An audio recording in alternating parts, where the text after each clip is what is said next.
Nigerian people. This morning I must appeal to every that we see in Nigeria today are like the battles of the Israelites under Pharaoh yesterday. At a time, the Israelites did not know whether they would be free or not. Because what else can you expect of a man who has been subjugated for more than 300 years?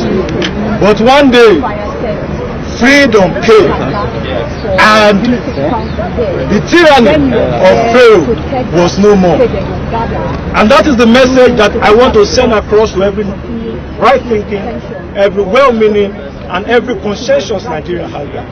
Because you see, our democracy has been turned on its head. What we have now is a democratic dictatorship. Yes.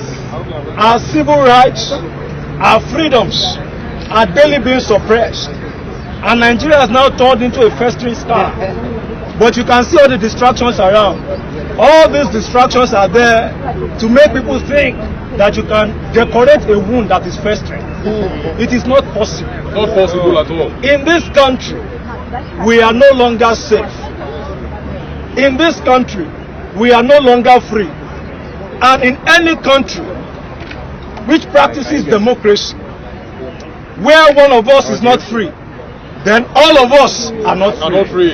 If the freedom of one of us is taken away, then the freedom of all of us has been taken away. Yes. And so we must make it very clear to Tyrant Buhari and all his cronies that we, the people of Nigeria, will not be cowed. Yes.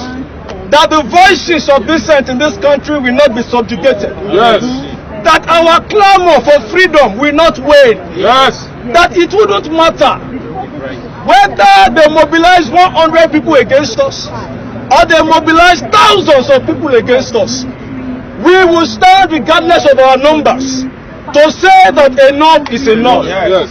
We will stand regardless of our numbers to condemn tyranny in every way possible. Yes. Now let me make something clear. Stephen Jefferson has been arrested. Sowore has been abducted. John Sabiri has been abducted. And so many others that we don't even have their name.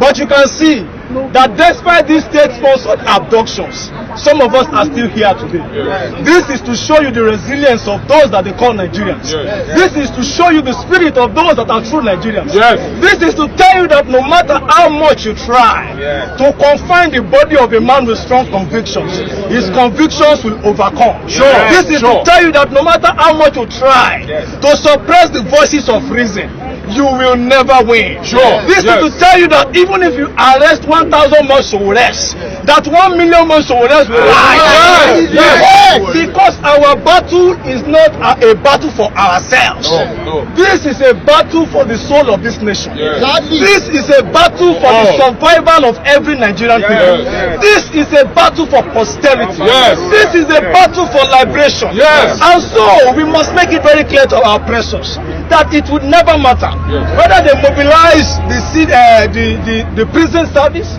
or the army or the navy or whoever. In fact, if they like, let them go to other dictatorial countries in the world and borrow their soldiers. In fact, if they want, let them go and resurrect Hitler from his grave. We, the people of Nigeria, will never back down. We will not back down until this country is free. We will not back down until Sowore is free. We will not back down until Stephen Jefferson is free. We will not back down until John Sabiri is free. It does not matter. Once again, I must make it clear. Because you see, one thing that this regime has successfully done is to implant fear in the minds of Nigerians. And so when we call for direct actions, people have to ask themselves, is it really worth it? Should I go? Should I go and face this arrest? Do I even know what will happen to me after then? And let me be sincere with you, because we are all humans. Even I too, I have those doubts because I am human.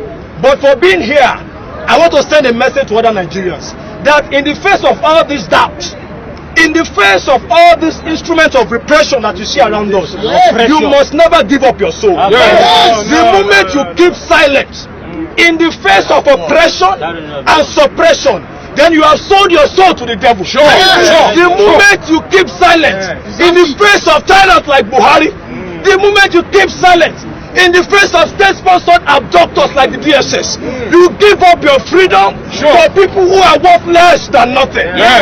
Let me make it clear that you all Nigerians out there, especially Nigerian youth, you must never allow yourself to be distracted.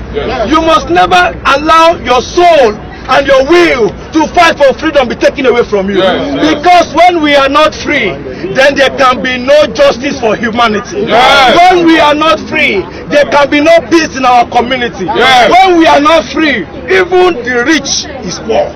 And so, I want to thank you once again, members of the press, for taking out your time to do this with us, with the assurance that we will continue to come out. We will continue to sustain this action until freedom is ensured for every Nigerian people. Greatest Nigerian people.